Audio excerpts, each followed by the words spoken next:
This is macOS Ken. Circle the 7th of September in pen. iPhone sales grow in China and Vietnam. And Match Group starts trouble for Apple. Again. It is Thursday, the 25th of August, 2022. I'm Ken Ray, and this is news from macOS Ken. Brought to you by yours truly and sponsored by Notion. One workspace for your whole team. Learn more and get started for free at Notion.com. This show is also sponsored by Trade Coffee. Have you had a chance to check out the macOS Ken collection yet? Yeah, it feels weird to say. For months now, Trade Coffee has been sending me wonderful coffee. They taste test so many coffees from across the U.S. every month, picking out hundreds, right for every palate. They know what I like, and they've taken that knowledge and turned it into a whole collection that they think you'll like. Or, you can take their coffee quiz and let them find a coffee matched to your tastes specifically. I'm sure you're going to love it, and Trade is too. In fact, they're so sure that they guarantee you'll love your first bag. If you don't, they'll work with you to replace it for free. So if you want to support small businesses and brew the best cup of coffee you have ever made at home, it is time to try Trade Coffee. Right now, Trade is offering macOS Ken listeners a total of $30 off your first order, plus free shipping at drinktrade.com/macOSKen. That's drinktrade.com/macOSKen for $30 off your subscription to coffee I think you're gonna love. drinktrade.com/macOSKen.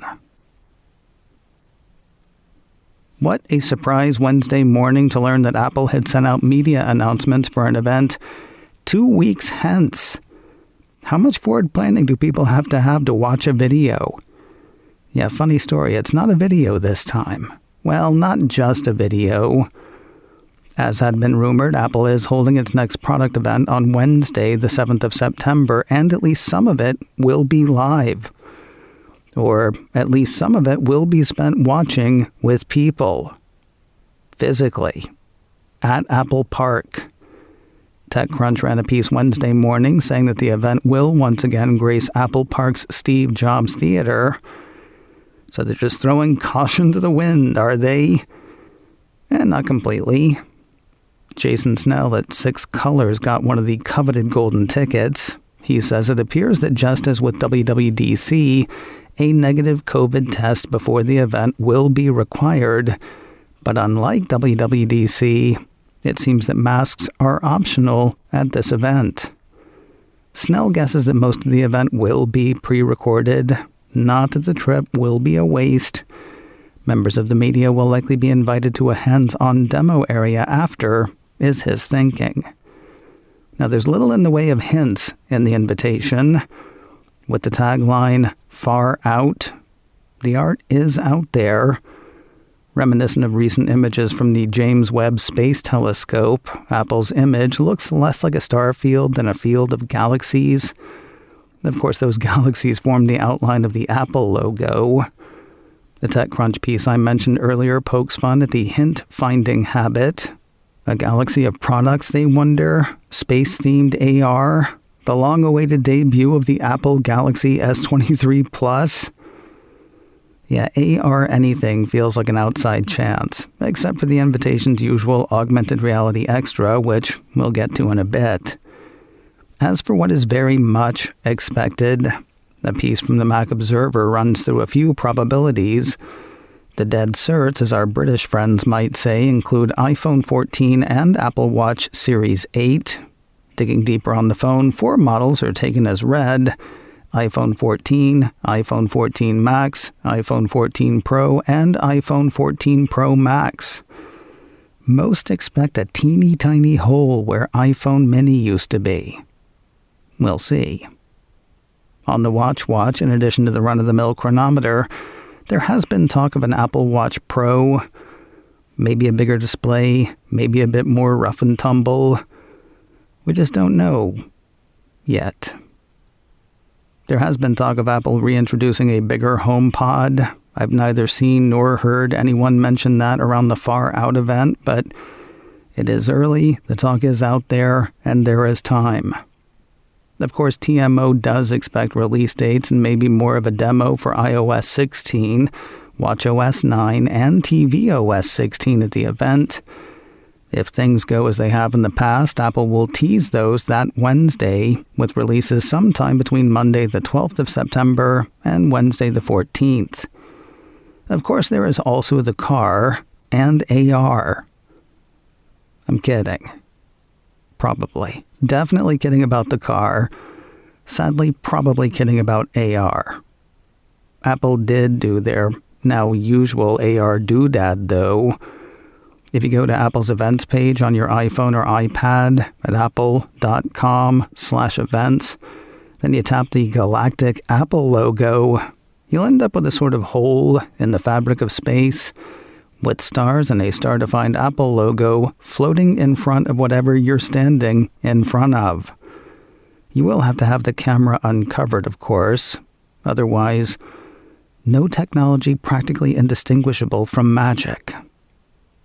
While a relatively small number of people will be far out in person, that is far from the only way to see it, folks will be able to watch the event on Apple's events page. It will also be streamable on YouTube. No guessing on that. A piece from Mac Rumors says the Cupertino company has already put up a placeholder on the streaming video site. Mac Rumors also expects the event to be streamed through the Apple TV app. Though I have not seen it said anywhere, it seems certain it will be on the actual Apple TV. And of course, Apple should make it available as a podcast after the fact, audio and or video, as tends to be its way. If you're looking to take it in live, though, block out the time. The event is set to start at 10 a.m. Pacific, 1 p.m. Eastern, any place where there's a screen and Wi-Fi. With their release likely under 3 weeks away, Apple on Wednesday let fly with the next round of software betas for public testers. Apple Insider says the Cupertino company made the 5th public betas of iOS 16, watchOS 9, and tvOS 16 available to its public testing program.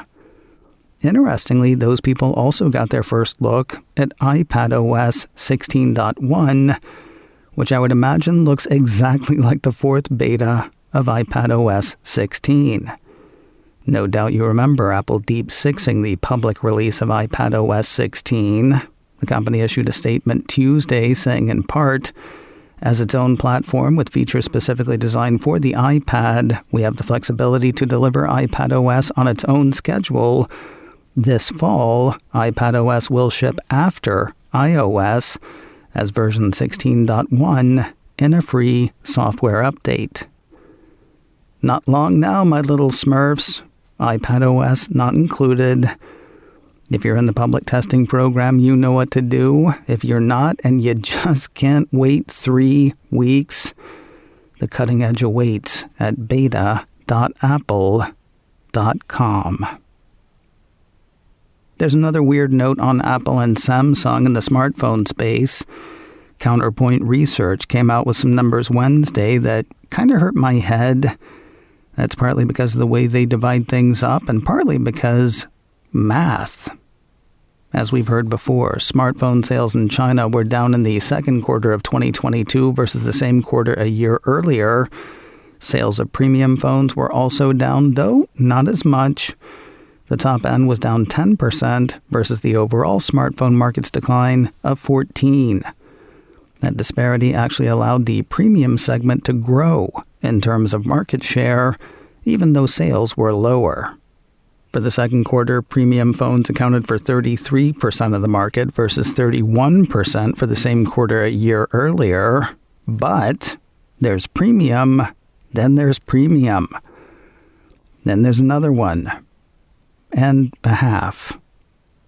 By Counterpoint's reckoning, it goes affordable premium, then ultra premium, which they proceed to divide into two more categories like they're making movies about hobbits or student wizards or something.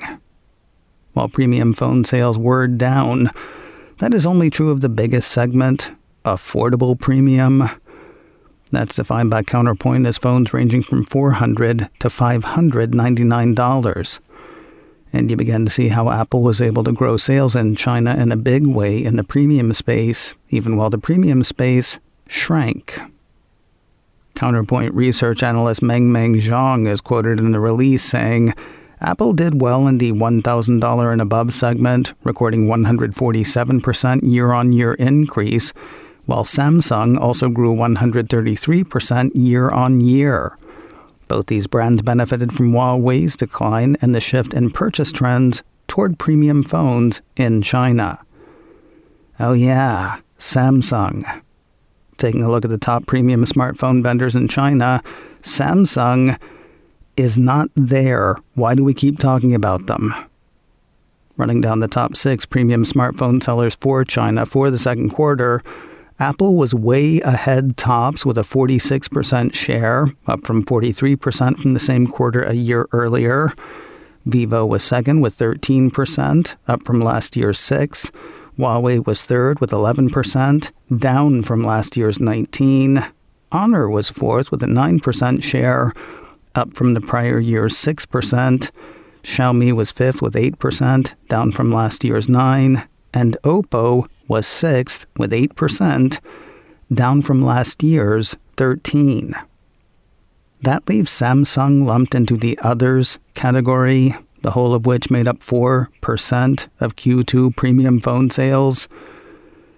Seriously, why do we keep talking about them here? Busy day for Counterpoint Research Wednesday. In addition to the second quarter numbers on China, a piece from Apple Insider said the firm also let loose with second quarter smartphone numbers for Vietnam. First place Samsung, doing very well there. It was one of only 3 of the top 5 vendors to show growth, moving from a market share of about 31% in the second quarter of last year to about 38.5% last quarter. Second place Oppo grew from about 14.5% to just under 21%. Third place Apple grew from about 10.5% to about 15.5%. And everyone else shrank, as did the Vietnamese smartphone market as a whole. Not by much, though, roughly 1%. Apple Insider credits 2 factors for iPhone's growth in Vietnam. First, like China, Vietnam is seeing a shift to higher-end smartphones. The other factor, the piece says Apple is improving its online retail presence and boosting official distributors. More news in a moment, but first a word from Notion, one workspace for your whole team and sponsor of today's show. Work is work, and home is home, and nary the twain shall meet. Maybe in the 1950s, definitely not today. As work has changed, so have the tools. Some of them are great for work and home, like Notion. Maybe you're putting together a sales pitch. Maybe you're planning a family trip. Maybe you're having trouble getting various people on various projects on the same page at work or home. Notion can help. Notion is an all-in-one team collaboration tool that combines note-taking, document sharing, wikis, project management, and more into one space that is simple, powerful, and beautifully designed. Staying organized, communicating clearly, making sure everybody is on the same page. At work or at home, if you're working, planning, building, Notion is the collaboration tool for you. You can get started for free at Notion.com. That's Notion.com to start today for free. Notion. That's Notion.com to take the first step toward organized, productive work and life today. Like a bad penny, like a bad date that just won't end, News of another lawsuit against Apple by Tinder owner Match Group. 9 to 5 Mac says the dating app juggernaut has filed suit against Apple in India, accusing the Cupertino company of monopolist conduct by charging commission for its in-app purchases.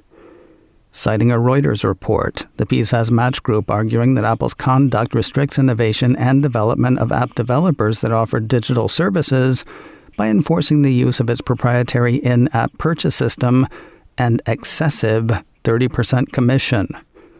The suit itself says Apple is therefore leveraging its dominant position in the iOS App Store market to promote the exclusive use of its own payment solution.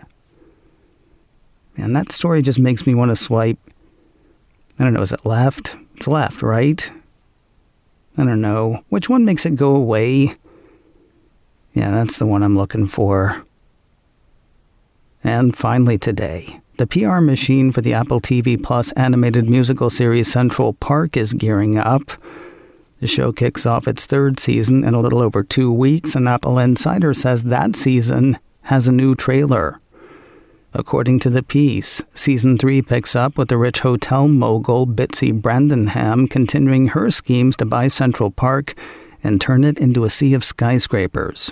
The Tillerman family contends with new challenges as Paige's little sister Abby looks to become a famous actor. Returning voice talent includes Josh Gad, Titus Burgess, Daveed Diggs, Leslie Odom Jr., Stanley Tucci, and many more. Perhaps one of the most interesting returns is that of Kristen Bell. She voiced Tillerman's daughter Molly in the first season of the show, but Molly's a person of color. Kristen Bell is white, and that's not really cool. After a season away, she is back as a new character for Season 3. The third trip around Central Park starts Friday, the 9th of September. Between now and then, you can catch the trailer on YouTube. macOS Ken, brought to you by me and sponsored by Trade Coffee. Get $30 off your first order plus free shipping at drinktrade.com/macOSken. This show is also sponsored by Notion, one workspace for your whole team. Learn more and get started for free at Notion.com. Advertising handled by Backbeat Media. Online at backbeatmedia.com. You can reach me a couple of ways. Info at macosken.com or call 716-780-4080. Until next time, that is news from macOS Ken. I'm Ken Ray.